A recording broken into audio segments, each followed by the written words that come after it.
জনাব তারেক রহমান গতকাল আমাদের মাঝে ফিরে এসেছে।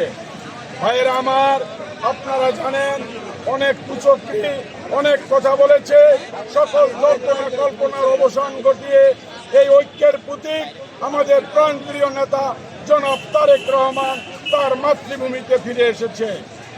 তারই আপনারা দেখেছেন 300 ফিটে আমাদের সেই জনসমুদ্র প্রায় কোটি লোকের সমাগম হয়েছে। ভাইয়েরা আমার, টেকনাফ থেকে তেঁতুলিয়া, রূপসা থেকে পাথুরিয়া, সকলের মনে একটাই কথা, তারেক রহমান আসছে, রাজপথ কাঁপছে,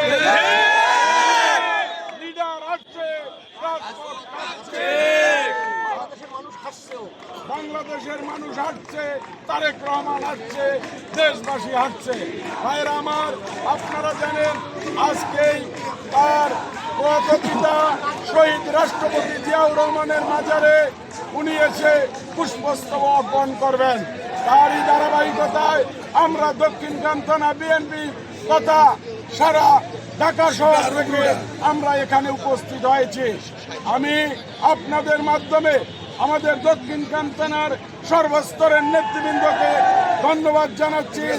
আমরা চাই আমাদের প্রিয় নেতাকে আমরা সর্বদা, প্রশাসন যেভাবে তাকে প্রহা দিবে, আমরা বিএনপির নেতা কর্মীরা একইভাবে তার ব্যান্ডার হিসাবে কাজ করি। এই আমাদের প্রাণপ্রিয় নেতা, এই যুব সমাজের অহংকার, কোটি কোটি মানুষের হৃদয়ের স্পন্দন জনাব তারেক রহমান। তারেক রহমান শুধু হৃদয়ে একটি জিনিসই ধারণ করেন, সেটা হলো এই দেশবাসীর উন্নয়ন। কালকে বক্তব্যে আপনারা দেখেছেন সেই জাতীয় নেতা যেভাবে বক্তব্য দেয়, বিশ্বের এমন কোন নেতা নাই কালকে তারেক রহমান যেভাবে বক্তব্য দিয়েছে এত সুন্দরভাবে দেশবাসী এবং বিশ্ববাসীর পক্ষে বক্তব্য দিয়েছে। আপনারা দেখেছেন যারা ধর্ম ব্যবসা করে তারাও কালকে থেকে ধর্ম ব্যবসা বন্ধ করে দিয়েছে। একটাই নাম, সেই নাম হলো তারেক রহমান, যিনি কোনো ধর্ম বর্ণ সব নির্বিশেষে সকলকে ঐক্যবদ্ধ করে বাংলাদেশকে এগিয়ে নিতে যিনি প্রস্তুত, তার নাম হলো তারেক রহমান। হলো দক্ষিণখান থানা থেকে আগামী 12ই ফেব্রুয়ারির নির্বাচনে তারেক রহমানকে কি উপহার দিতে চাচ্ছেন আপনারা? দক্ষিণখান থানা বিএনপি 12ই ফেব্রুয়ারি 2026 যে নির্বাচন হতে যাচ্ছে, ইনশাআল্লাহ সেই নির্বাচনে আমাদের ধানের শীষের মনোনীত প্রার্থী এস.এম. জাহাঙ্গীর হোসেনকে বিপুল ভোটে বিজয় করে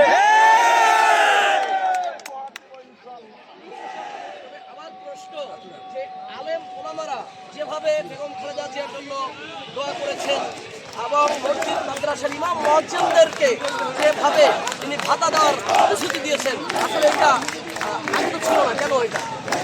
আমার এই আমাদের প্রাণপ্রিয় নেতা 17.5 বছর দেশের বাহিরে বসে শুধু দেশ সম্পর্কে ভেবেছেন, কাকে কি দেওয়া যায়, কিভাবে কি করা যায়, কিভাবে দেশের মানুষকে উন্নয়নের শিখরে পৌঁছে দিতে পারে।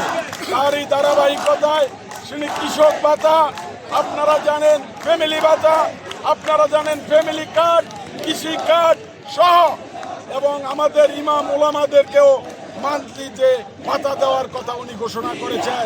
ইনশাআল্লাহ তারেক রহমান কালকে একটি কথা বলেছেন, আমি দেশকে কিভাবে এগিয়ে নেওয়া যায় তার রূপরেখা নিয়ে আমি এগিয়ে যাচ্ছি এবং তার প্ল্যান ইনশাআল্লাহ দেশকে নিয়ে উনি সাকসেস করবে, এটাই তার দৃঢ় প্রতিজ্ঞা। ধন্যবাদ।